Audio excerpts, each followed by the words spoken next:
Welcome back. I'm Kimberly and this is Floral Art Review. This week in our AI Design Eye review, we're looking at a freestanding design, a floor-based design with the title Kaleidoscope. This was in a competition that was designated as a national competition. We had to submit a design draft beforehand, and then the top 10 was selected to actually present the design. It was on display for 4 days. It was being judged by a very highly regarded international judge from Europe. I won't say who it was, and I won't say exactly where he's from.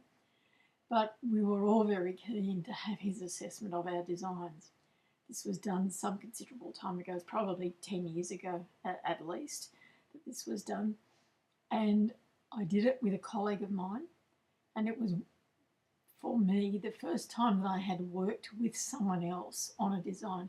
We are geographically very far away from one another, so a lot of the time it was through emails, or when we met up at other competitions, we would have a quick discussion about what we were going to do. We had about 2 months to prepare beforehand, and so it meant that a lot of the physical structural work I did, because I was based on the farm and I had more opportunity to do it, and it was easier for me to travel with it to get to the venue. In the course of the day that we had 8 hours to put it together. In the course of that day, I came to the realisation that I don't work well in this environment with someone else. I am not able to clearly give instructions on what is in my head or what I've put on paper about the design. This is an exercise that you might well benefit from. So I would encourage you, where there is the opportunity for you to work with someone else, to take it on, to see if that helps you or if it reinforces the fact that you are better off working on your own. For me, we agreed to differ. We agreed that both of us work better on our own. We've remained friends all of these years and will continue to do so. I see no reason not to. It's just that this was very much a learning exercise about us as individual designers as much as it was about the design. Talking about the design now, it's based on my vision of a kaleidoscope being something that you look through, so the circular tube that you would look through. I wanted the circles in the design to be at eye level for the judge, so judging from the front, looking through that, and then from the side to still have that feeling of changing colours and changing motion within the side view of the kaleidoscope itself. These supports are the lightweight concrete Hebel blocks with plastic tubes placed in them, painted the same grey as the supplied staging. So that framework that it's on is the supplied staging, and the rings are made of very heavy dense wire covered with an edge of mesh so that we could attach the plant material to them. So the plant material, we've got there quite a range. We wanted a range of colours, and we talked about that as well. So this is, the competition itself is held March, April, so for us that's autumn. So we had some autumn leaves, so all of those wonderful colours of the autumn leaves. Some green foliage as well in the Banksia flowers, but cut into slices. So we got that, again, that circular form, but the browner colours to it. Some statice, some cresspedia, and so the statice is the purpley colour, the cresspedia are the yellow dots, and some Japanese rice paper that we were allowed to use in the competition because it is derived from a plant. So it's plant-based, but you can't have it dominate the design. So that's used as the filler. That's the sort of meshy stuff that you can see in the filler. The structure of it is that most of the material was placed in the mesh that is the outer ring, and then we had some that was strung through the centre so that you could see that changing, the spinning geometrics of the kaleidoscope. The when I look at it now, it's a little bit too sparse in the rings, and I know that the judge, although I'm very impressed with the interpretation, wanted it to be more colourful. He wanted bright colours in the kaleidoscope, and we of course went for a different colour palette. But there wasn't a whole lot of difference between the point scoring and the judging. He said that himself. He said that all of the designs were very evocative of the title. This one didn't place, but we were, at the end of the day, happy with the interpretation, with my vision coming to life. And as I said earlier, the biggest learning for us both was that as designers, we work better on our own. And that's a very important lesson for you to learn. I don't regret learning it. It's been important in the journey that I've had since then, that wherever there's been an opportunity for me to work with someone else, I've had to say to them, I don't work well with others in this environment. I'm happy to do this part and then hand over to you. But in terms of the actual staging time, I can't do it because I get involved in the design. I get single focus, and I'm not good at communicating when I'm in that single focus environment. So if that's you, it's a good thing to learn and to be comfortable with as well. So all of that said, let's now see what Design Eye has got to say, our AI, based on the principles of elements of design. Looking at line, first of all, the dominant circular line is strong and clear, defining the structure and rhythm of the composition. Linear tension is created by radiating lines of the material suspended within the frame, mimicking the facets of a kaleidoscope and drawing the viewer's eye towards the centre. Repetition of the circle in perspective adds a dynamic sense of depth and continuity. So all of those things is what I wanted. I needed the depth of the design, so the circles diminishing in size and complexity in terms of their fill as well. But the external rings are pretty much the same for each of the rings that are there. Form. The design is primarily two-dimensional in form, with three-dimensional depth achieved through the repeated layers. The wreath-like circle has body and volume enhanced by textured foliage. The interlacing within the central void introduces intricate open form contrast to the denser border. So I guess form is the first thing that is creating a little bit of concern in my mind, is that there's no dominant form, apart from the circles. Obviously there's no dominant form, and the circles are diminished in terms of that form because we've used the varied external placements of the plant material. So let's move on and see what else might need some adjustment. Colour. Warm golds and yellows are balanced with cool purples and greens. The choice of yellow mimics the luminosity and vibrancy of kaleidoscope imagery.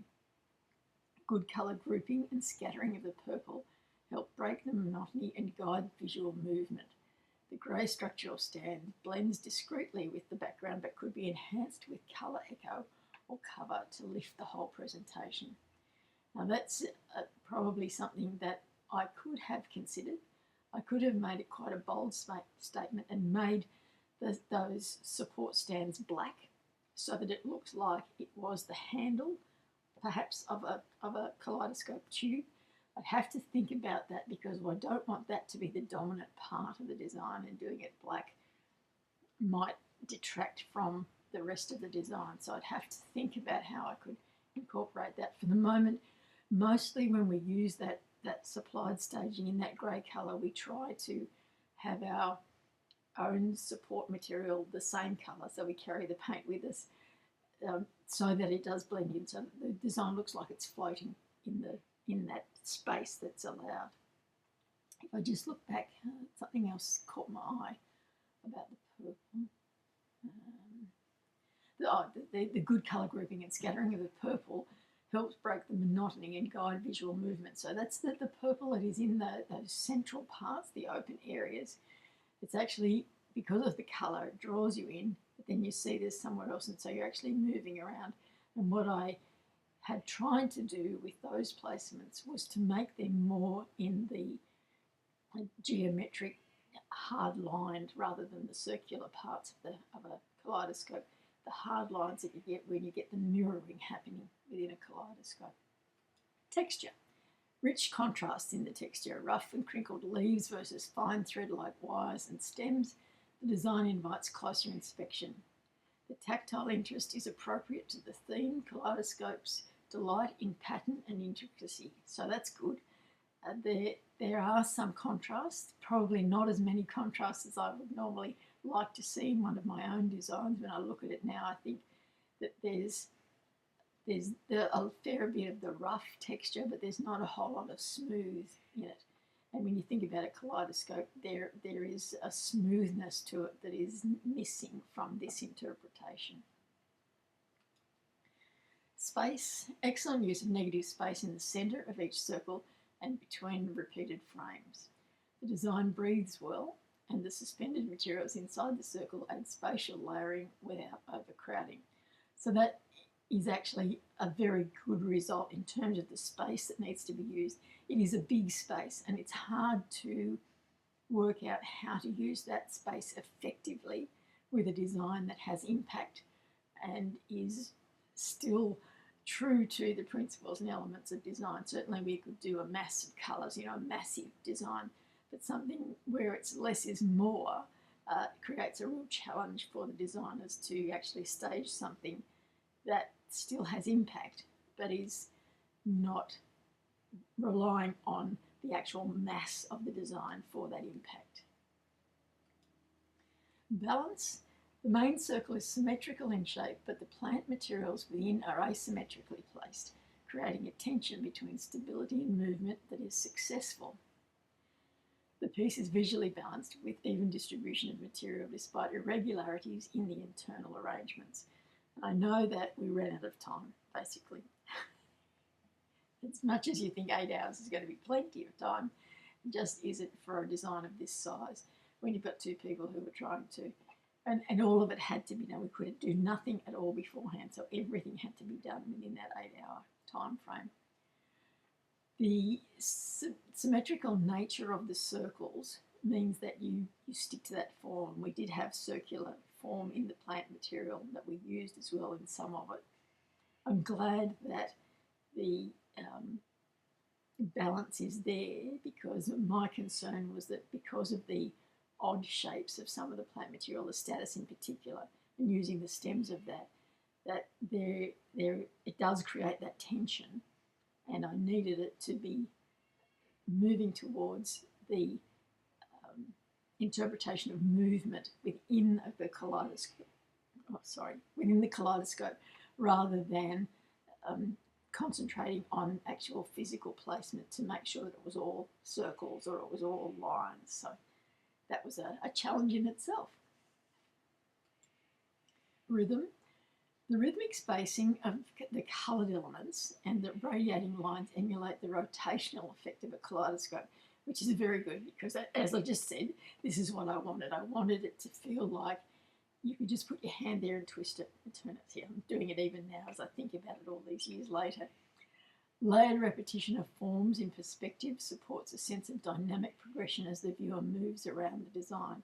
This was important in terms of judging because it was going to be judged from the front and the sides. So the judge would have moved to the side, would still have got an idea of those circles and that the forms were repeated, but in perspective in terms of the layering effect of those three circles. So that's a good result, a good analysis for us. Dominance. The outer circle is the clear dominant form. Secondary dominance is found in the inner radiating lines and use of vibrant purple and yellow flowers. The scale of the main ring commands the viewer's attention, but care must be taken to ensure inner detail remains visible and not overshadowed. What it's saying there is that the rings, and particularly that main one, are very heavily covered with plant material.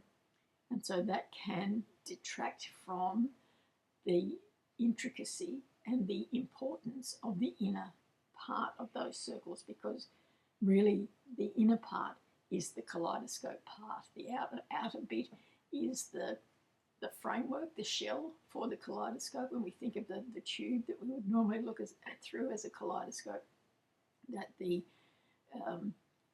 what needed to happen was that it needed to be, and I can see now as I'm talking about it, I can see now what he means about it being brighter on the inside, because the brighter colours on the inside would have lessened the dominance of that external ring, the heaviness, the visual heaviness of that external ring. Contrast. Contrasting colours and textures work well. There is also contrast between the regular geometry of the circle and the spontaneous, delicate floral inclusions. So that's once again a reflection of Kaleidoscope and how we wanted it to look. So good result with that analysis there. Unity. The structure and plant material work cohesively to present the theme. Repetition of shapes, colours and textures unify the piece.